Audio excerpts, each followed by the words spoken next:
Kólumbíski pilturinn Óskar Flores og aðstandendur hans ætla að stefna ríkinu fyrir dómstóla. Kærunefnd útlendingamála staðfesti í fyrradag að ekki verði fjallað nýja umsókn hans alþjóðlega vernd. Við erum eiginlega bara í áfalli. Hallarbylting var gerð í Sósíalistaflokknum á aðalfundi flokksins í dag. Stofnandans og þekktir flokksmenn voru ekki kjörnir í framkvæmdastjórn. Þekktir glæpamenn sóttust eftir inngöngu í tálbeituhóp með fjárkúgun í huga. Hluti hópsins talinn tengjast manndrápi í Gufunesi. Rannsókn þess á lokametrunum. Slava Ukraín!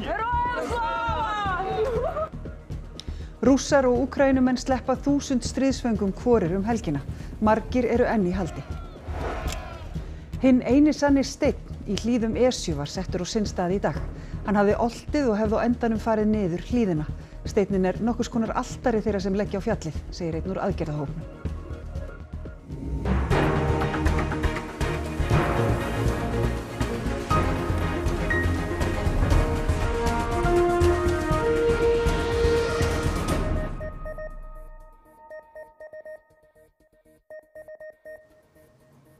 Gott kvöld. Mál 17 ára pilts frá Kólumbíu fer fyrir dómstóla. Stjórnvöld hafa nokkrum sinnum synjað honum alþjóðlega vernd, nú síðast í fyrradag. Íslenskir fósturforeldrar hans eru gáttaðir á því að stjórnvöld vilji frekar senda hann utan í óöryggi í stað þess að leyfa honum að vera hjá fjölskyldu sem elskar hann. Óskari Andrés Bókaneka Flores var synjað alþjóðlega vernd 2023. Þá óskaði faðir hans eftir vernd fyrir sig, Óskar og systur hans. Þau voru send til Kólumbíu með heimferð á fylgdardeild ríkislögreglustjóra í október síðastliðnum. Þau Sonja Magnúsdóttir og Svavar Jóhannsson hafa verið eins konar fósturforeldrar Óskars hér á landi og 2 yngstu börn þeirra eru á svipuðum aldri og Óskar. Hvorki faðir né móðir Óskars í Kólumbíu munu geta haft hann hjá sér. Leitaði því Óskar ásjár Sonju og Svavars og svo fór að Svavar sótt hann til Kólumbíu í nóvember. Óskar sótti svo í febrúar alþjóðlega vernd á ný og nú sem fylgdarlaust barn. Útlendingastofnun vísaði endurtekinu umsókn hans frá í apríl þar sem ekki væru auknar líkur á að fallist yrði á umsókn hans nú þótt hann væri fylgdarlaust barn. Vísa bæri honum úr landi. Kærunefnd útlendingamála staðfesti svo ákvörðun Útlendingastofnunar 22. maí. Við erum eiginlega bara í áfalli. Þetta er náttúrulega eitthvað sem við áttum enga veginn vona og sérstaklega ekki eftir að Barnavernd Suðurnesja kom með þann úrskurð og greinagerð að það bæri að veita honum vernd á Íslandi og það væri alls ekki óhætt að senda hann í Kólumbíu.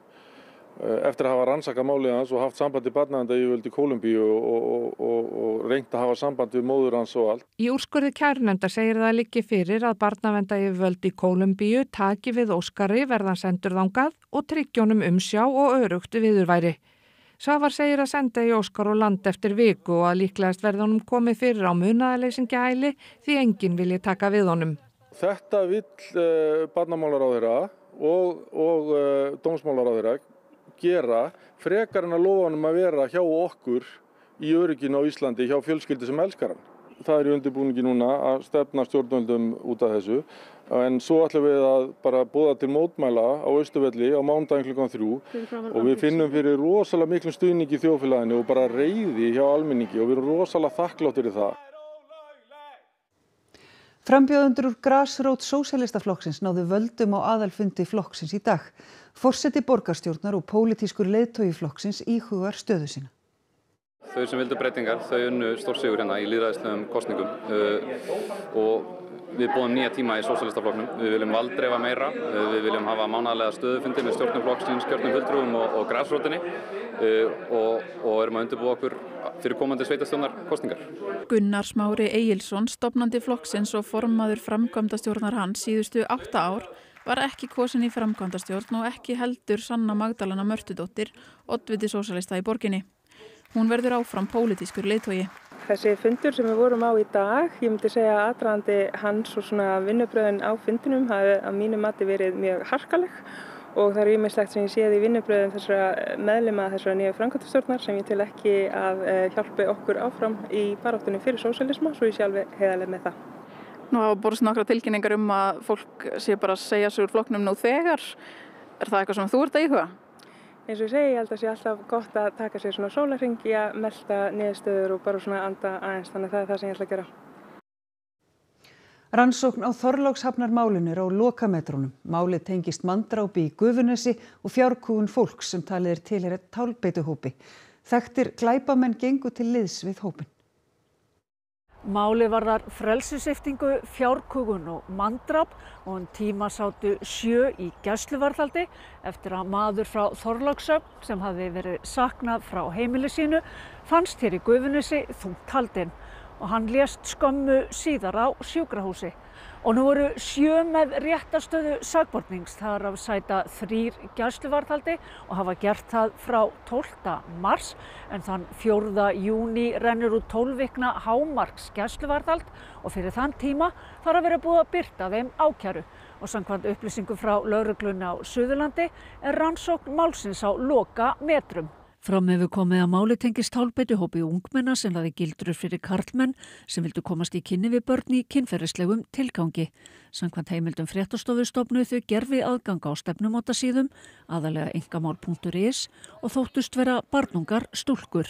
Á annað 100 karlmenn eru sagðir hafa sýnt áhuga í hvert skipti og boðið greiðslu í peningum, fötum, snyrtivörum eða fíkniefnum. Samkvæmt heimildum hitti tálbeituhópurinn alls 10 karlmenn og setti þeim úrslita kosti, annaðhvort hætta framferðinu eða það yrði opinberað. En upphaflega hefði hópurinn hvorki átt að snúast fjárkúgun né ofbeldi. Síðar hefðu aðrir vilja slást í hópinn með gróðravon í huga, meðal þeirra sakborningar í manndrápsmálinu, en sumir þeirra eru með langan sakaferil. Heimildi fréttastofu herma hópurinn hafi þá ferð að snúast ofbeldi og fjárkúgun. Barnalæknir í Khan Yunis á Gaza missti 9 af 10 börnum sínum í árás Ísraelshers í gær. Hún var á vakt á Nasser-spítalanum þegar hún frétti af árásinni. Eiginmaður hennar og 1 barnanna, 11 ára sonur, lifðu árásina af en eru alvarlega særðir.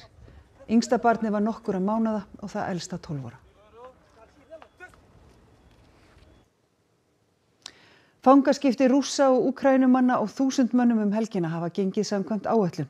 Talið er að 8000 Úkraínumenn séu enn í haldi í Rússlandi. Slava Ukraini! Heroям slava! Мам, привет! Мам, привет! Мам, меня обменяли, мам! Мам, я дома, все, меня обменяли, мам! Нам скоро выдадут новые телефоны, я от своего номера тебе позвоню, мам. Fjölskyldur og vinir fögnuðu mönnunum við komuna til Úkraínu. Aðrir stóðu hjá með myndir af ástvinum sínum í vonum fregnir af þeim. Samið var fangaskiptin á fundi fulltrúa ríkjanna í Istanbúl í Tyrklandi á dögunum. Ríkin skiptast á 1000 stríðsföngum, bæði hermennum og almennum borgurum helgina. Fólk er enn í haldi í báðum ríkjum, þó er talið að séu fleiri í haldi í Rússlandi eða 8 til 10.000. Sumir hafa verið í haldi í rúm 3 ár og heilsa þeirra er misgóð. Тяжко и состояние нестабильное, растерянность, так, трошки тяжко. Со словами, с памятью проблемы, словами не знаю, что сказать, тяжковато. До последнего мы 2 суток ехали, мы не знали, куда мы едем. Мы на обмен, чи нас просто на другую тюрьму, не знаю. Rússnesku stríðsfangarnir voru fluttir til Belarús. Þar fá þeir læknisþjónustu áður en þeir halda til heimalandsins. Я не знаю, просто эмоции у меня, может, на лице не видно, но в душе, в сердце у меня очень радостные эмоции. Ekkert lát er á árásum Rússlandshers á Úkraínu. Herinn drap 13 hið minnsta í árásum síðasta sólarhring og særði á 70 manna. Hrina jarðskjálfta hófst eftir hádegi og Reykjaneshrygg vestan við Eldey. 30 skjálftar yfir 3 stærð hafa mælst, sá stærsti varð á 3. tímanum og mældist 5,1. Hann fannst víða á Suður- og Vesturlandi. Skjálftana má rekja til flekahreyfingar samkvæmt upplýsingum frá Veðurstofunni og ekkert bendir til að þeir tengist eldvirkni á Reykjanesskaga. Dómsmálaráðherra segir mikilvægara en nokkru sinni að Ísland sé hluti af Schengen landamærasamstarfinu. Fyrrverandi lögreglustjóri á Suðurnesjum segir öryggisbrest í landamæraeftirliti á Keflavíkurflugvelli og að samstarfið sé meðal ástæðna. Úlfar Lúðvíksson, fyrrverandi lögreglustjóri á Suðurnesjum, gagnrýndi í spursmálum á mbl.is í gær getuleysi stjórnmála og embættismanna í löggæslu á landamærunum. Hann segir stjórnvöld hafa dregið lappirnar í Schengen samstarfinu. Það segir kannski sína sögu að fyrsta frumvarpi sem að ég lagði fram á Alþingi sem dómsmálaráðherra var einmitt frumvarp sem var að það skyldu flugfélagi til að leggja fram upplýsingar farþegalista. Þetta hefur vantað og algjör lykilþáttur í landamæraeftirliti og í löggæslumálum. Þannig að það sé eitthvað til í þessari gagnrýni. Í Schengen-samstarfinu felst annars vegar afnám persónubundins eftirlits á innri landamærum Schengen-landana og hins vegar samvinna evrópskra lögregluliða. Afbrotum þvert á landamæri hefur fjölgað á síðustu árum. Þess vegna svo mikilvægt að löggæsluyfirvöld búi yfir þeim verkfærum að geta verið í alþjóðlegri samvinnu, verið með sameiginlega og miðlæga gagnagrunna, deilt upplýsingum sín á milli. Í nýlegri skýrslu greiningardeildar ríkislögreglustjóra kemur fram að hryðjuverkaógn hefur aukist. Svipuð þróun hefur verið í nágrannaríkjunum. Ég held að það væri barnaskapur að líta þannig á málið að Ísland væri eina landið sem myndi sleppa við þennan veruleika og þessa þróun. Bandaríkjaforseta alvara með ásælni sinni í Grænland og Kanada, segir sérfræðingur í samskiptum Bandaríkjanna og Evrópu. Hún segir að Íslendingar ættu að efla eftirlit innan landhelginnar. Trump hefur sagt innlimun Grænlands varða þjóðaröryggi Bandaríkjanna með vísan til áhuga Kínverja og Rússa á norðurslóðum. Þessum yfirlýsingum ber að taka alvarlega, segir Konstanz Stelzenmüller, sem var hér á landi nýverið og flutti erindi utanríkisstefnu Trumps og framtíð milliríkjasamstarfs Evrópu og Bandaríkjanna. I think we take them seriously and literally. I think the president means it, and I think the people around him who advise him also mean it. They really do want to control Greenland and for Canada to become the 51st state. Hún telur ekki að Bandaríkin beiti hervaldi til að ná markmiðum sínum. But they seem to think that American power is so tremendous that just by saying it again and again, it is going to happen. Spurð hvað ríki Evrópu og Ísland þar með geti gert til að bregðast við oft óútreiknanlegri utanríkisstefnu Trump-stjórnarinnar, segir hún mikilvægast að sýna stillingu. Þótt samvinna við Bandaríkin sé af hinu góða, sé réttast að gæta þess að reiða sig ekki of mikið á hana. So I think if there was ever a moment to do what we can about our own defenses and our own deterrence, this is it. Right? Make sure that you can't be threatened. Stelzenmüller segir Íslendinga geta brugðist við sviptingum á alþjóðasviðinu með því að tryggja hæfni sína til að fylgjast með því sem gerist innan landhelginnar. Efling landhelgisgæslunnar segir hún að væri til bóta sem og lögreglunar og leggur til að útbúa skip sem almennt sinna rannsóknum með tækjum til eftirlits með sæstrengjum og öðrum innviðum. None of that requires the creation of a military, right? But it does enable you to have a much better idea of what's happening around your island. And should you decide that you need to do something about it, presumably go and talk to your friends and allies and see what you can do about it together. Steinninn undir Þverfellshorni og Esju var settur á sinn stað í dag. Reynt var að tryggja þann velti ekki niður hlíðina. Það var vaskur aðgerðahópur með mikla þekkingu sem var komið saman við þennan vinsæla stein til að koma honum á sinn stað. Steinninn hérna undir Þverfellshorni fastu viðkomustaður þeirra sem ganga nú eða hlaupa á Esjuna. Hann hefur smám saman verið að hreyfast og páskanum komið ljós að hann var dottið á andlitið ef svo má orðið komast. Það var ákveðið að laga hann til, það var grafin hóla ofan við hann og svo stendur til að velta honum ofan í hóluna og á sinn stað. Við skulum sjá hvernig það gengur. Framkvæmdin var á vegum Skógræktarfélags Reykjavíkur og þarna voru fagmenn að verki. Steinninn 12 tonn og því ekki gott að hann sé mikið á ferðinni í hallanum. Bara ná honum betur upp, sko. Til að tryggja að hann fari ekki lengra og setja hann í svona gott sæti þá erum við að vinna í þessu. Var hægt á hann færi áfram niður? Já, og þann var svona svolítið á lausum jarðefnum sem skólast smá saman með þessu mikla traðki sem hingað Hvernig þetta búið að ganga? Þetta búið að ganga bara ótrúlega vel. Það hérna, enda vanir menn í verkinu sem eru að vinna þetta með okkur. Búið var að ferja á 6 hjóli margs konar búnað. Byrjað var á því að koma böndum á steinin og festa við staura sem búið var að reka niður ofan með hann. Síðan var grafin hóla ofan við steinin og honum smám saman lyft með loftpúðum og sett grjót og timbur undir. Þetta var þolinmæðisverk en smám saman kom skjöldurinn með nafni steinsins í ljós og loks valti hann ofan í hóluna sína og reynt verður að tryggja að hann haldist þar.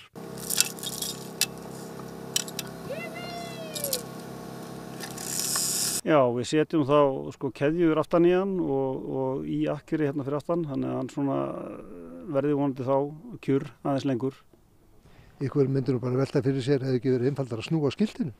Jú, það er búið að gera það einu sinni sko, en þetta er kannski svona ákveðið prinsipmál sko, þetta er svona altarið fyrir þá sem að koma hérna upp og fólk vill að það snúi rétt. Við bara reynum að leitast við að fylla þar óskir. Jón Haukur hefur áratugaskeið unnið margs konar vinnu við stígagerð og fleira í hlíðum Esju, en mestu tími hans síðustu ár hefur væntanlega farið í að stjórna gerð varnargarða við Grindavík. Þetta er hallamálið. En það er eins gott að gjósa ekki með að þú ert fastur hér. Nei, við erum nú fljótur að hreyfa okkur til, þannig að það er náttúrulega í lagi. Við höldum okkur við Steinaríkið á suðvesturhorninu því steingervingar fundust í Eiðsvík við Geldinganes. Fundurinn gæti varpað nýju ljósi á lok síðustu ísaldar. Hér hefur verið stór vík eða bara hreinlega fjörður og ís fljótandi yfir og jökulár sem renna úti og jökulárnar þær missa set, það er meira set á sumrin þegar það er meiri bráðnun og svo minna á veturna. Þannig við fáum svona lagskipt set sem við köllum hvarfleir, samanber sólhvörf og vetrarhvörf. Ef við förum hérna örlítið þá sérðu hér mjög vel, hér sjáum við mjög vel þessa lagskiptingu. Sumarvetur, sumarvetur, sumarvetur, sumarvetur og svo sumstaðar sjáum við svona litlar skemmtilegar fellingar eða munstur. Þá hefur eitthvað hreyfst, kannski var það bara stór steinn sem datt úr jöklinum sem flaut fyrir ofan, svo kallar fallsteinn og náði að raska, ýta einhverju til þannig að verða til svona skemmtileg munstur. Í lögunum eru líka steingervingar. Merki lífríki sjávar á ísaldartímum. Kaldsjávarskeljar, hallókur og hörpuskel. Lagskiptingin varpar ekki aðeins ljósi á lok ísaldar, heldur einnig loftslagssögu Reykjavíkur. Og af hverju er það mikilvægt í dag? Það er vegna þess að við erum að ganga í gegnum gríðarlega miklar loftslagsbreytingar. Og breytingar eins og þær sem við sjáum í þessum jarðlögum, þær geta hjálpað okkur að skilja það sem er að gerast í dag. Svæðið gæti farið aftur undir ís. Það sem gæti verið er það að þessi skipti úr hlýskeiði í kuldaskeið séu ótrúlega hröð að það geti verið að þau taki ekki nema örfá áratugi og jafnvel ekki það. Þegar leyfi fæst fyrir rannsókn taka við frekari greiningar til að mynda aldurs- og kolefnisgreiningar. Fyrir akkurat núna, fyrir utan að varpa einhverju vonandi ljósi og frekara ljósi á ísaldarlok á höfuðborgarsvæðinu og þar með hugsanlega í heiminum öllum, að þá er þetta náttúrulega áhugavert í ljósi Sundabrautar því að hún á að koma hér beint yfir og þar með verður mikla breytingar á þessu umhverfi. Það er alveg ljóst ef við brúum hérna að þá mun þetta gjörbreytast. Það er komið að ögurstundu í einni æsilegustu íþróttakeppni þjóðarinnar. Fulltrúar 12 grunnskóla eru í íþróttamiðstöðinni Varmá í Mosfellsbæ þar sem skólahreysti er að hefjast. Og þar er Anna Sigrún Davíðsdóttir. Anna, hvernig er stemmingin? Já, það er óhætt að segja að hér sé rífandi stemming. Þetta er 20. ár skólareistis og það er eitthvað sem segir mér að þetta verði rosalega spennandi keppni. En ég er hérna stödd inn í krátinu hjá Réttarholtsskóla og hjá mér er Davíð, stoltur stuðningsmaður. Hvernig er stemmingin hjá þér og þínum? Það er bara frábært, eins og sér, við höfum alveg svakalegt line-up hérna og við ætlum að hafa mestu stemninguna í kvöld. Já, það er augljóslega mikil stemming, en Daniel er komin á einhvers konar árshátíð lukkutrölla. Daniel, hvernig er stemmingin hjá ykkur? Já, það er nefnilega ekki bara skólahreysti, það er líka árshátíð lukkudýranna. Krakkar, þið eru hérna með mér, hvaða skóli er að fara að vinna? Flóaskóli! Það er bara svoleiðis. Takk fyrir það, Daniel. Keppnin verður í beinni útsendingu hér í sjónvarpinu strax að loknum veðurfréttum. Og ef við förum stuttlega yfir ágrip þeirra þá er yfir landinu grunn lægð sem hreyfist lítið. Á morgun er gert ráð fyrir fremur hægri breytilegri átt, skúrir á víð og dreifin fer að rigna á Austfjörðum og Suðausturlandi annað kvöld. Hiti yfirleitt á bilinu 7 til 13 stig. Nánar verður fjallað veðrið að loknum íþróttum. Kvennalið Arsenal og Barcelona léku í dag til úrslita í meistaradeild Evrópu í fótbolta í Lissabon, höfuðborg Portúgals. Valskonur eru aðeins einum sigri frá því að verða Íslandsmeistarar í handbolta. 4 liðir í einum hnapp í efstu 4 sætunum í bestu deild kvenna í fótbolta. Og við hittum íslensk ættaða Svían Jakob Byström sem skoraði 2 mörk fyrir Fram í frumraun sinni bestu deild karla í gærkvöld. Þetta og fleira í íþróttum hér eftir fréttir. Þá skulum við fara yfir helstu atriði þessa fréttatíma. Kólumbíski pilturinn Óskar Flores og aðstandendur hans ætla að stefna ríkinu fyrir dómstóla. Kærunefnd útlendingamála staðfesti í fyrradag að ekki verði fjallað nýja umsókn hans alþjóðlega vernd. Við erum eiginlega bara í áfalli. Hallarbylting var gerð í Sósíalistaflokknum á aðalfundi flokksins í dag. Stofnandans og þekktir flokksmenn voru ekki kjörnir í framkvæmdastjórn. Þekktir glæpamenn sóttust eftir inngöngu í tálbeituhóp með fjárkúgun í huga. Hluti hópsins talinn tengjast manndrápi í Gufunesi. Rannsókn þess á lokametrunum. Slava Ukraini! Rússar og Úkraínumenn sleppa 1000 stríðsföngum hvorir helgina. Margir eru enn í haldi. Og hinn eini sanni steinn í hlíðum Esju var settur á sinn stað í dag. Hann hafði oltið og hefði á endanum farið niður hlíðina. Steinninn nokkurs konar altari þeirra sem leggja á fjallið, segir einn úr aðgerðahópnum. Næstu fréttir verða sagðar í útvarpinu klukkan 10 í kvöld og vefurinn ruv.is uppfærður allan sólarhringinn. Hægt að senda fréttastofu ábendingar á fréttir hjá ruv.is. Þessum fréttatími lokið, verið sæl.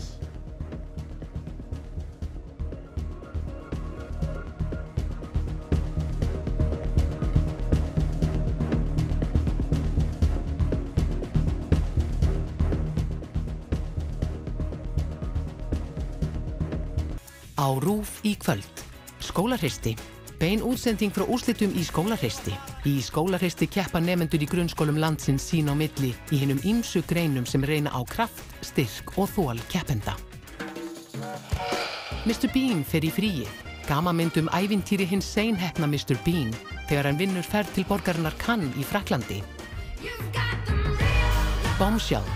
Bandarísk kvikmynd með Nicole Kidman og Charlize Theron byggð á sönnum atburðum. Árið 2016 kærði Gretchen Carlson, fyrrverandi fréttakona bandarísku sjónvarpsstöðvarinnar Fox News, Roger Ailes, stjórnarformann stöðvarinnar, fyrir kynferðislega áreitni. Shakespeare og Hathaway. Breskir sakamálaþættir hið sérkennilega tvíeyki einkaspæjara sem fæst við margvísleg sakamál í heimabæ þeirra og fæðingabæ hins eina og sanna Shakespeare, Stratford-upon-Avon.